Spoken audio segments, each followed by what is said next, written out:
এক বছরের মাথায় সুখবর দিলেন জিনাত শানু স্বাগতা। মা হতে চলেছেন এই অভিনেত্রী। 19 ফেব্রুয়ারি ফেসবুকে স্বামী হাসান আজাদের সঙ্গে বেবি বাম্পের কিছু ছবি পোস্ট করে মা হওয়ার খবর নিশ্চিত করেছেন এই তারকা। সেখানে তার অনুরাগীরা শুভেচ্ছায় সিক্ত করেছেন স্বাগতাকে। এর আগে গত জানুয়ারিতে জিনাত শানু স্বাগতা ও হাসান আজাদের বিয়ের 1 বছর পূর্ণ হয়।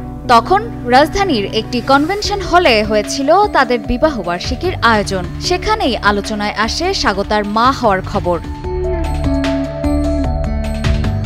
অনুষ্ঠানে উপস্থিত একাধিক অতিথি জানায় স্বাগতা সন্তান সম্ভাবা। শীঘ্রই মা বাবা হতে চলেছেন এই নবদম্পতি। অবশেষে নিজেই বেবি বাম্পের ছবি দিয়ে বিষয়টি নিশ্চিত করলেন।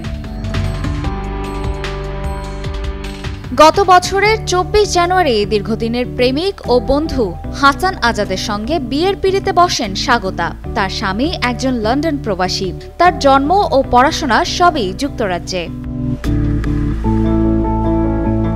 হাসান আজাদ সঙ্গীত জগতের সঙ্গেই জড়িত। একাধারে তিনি গান লেখেন, সুর ও মিউজিক কম্পোজ করেন।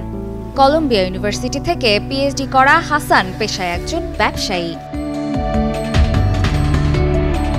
অপর্ণা বর্ষা, কালের কণ্ঠ।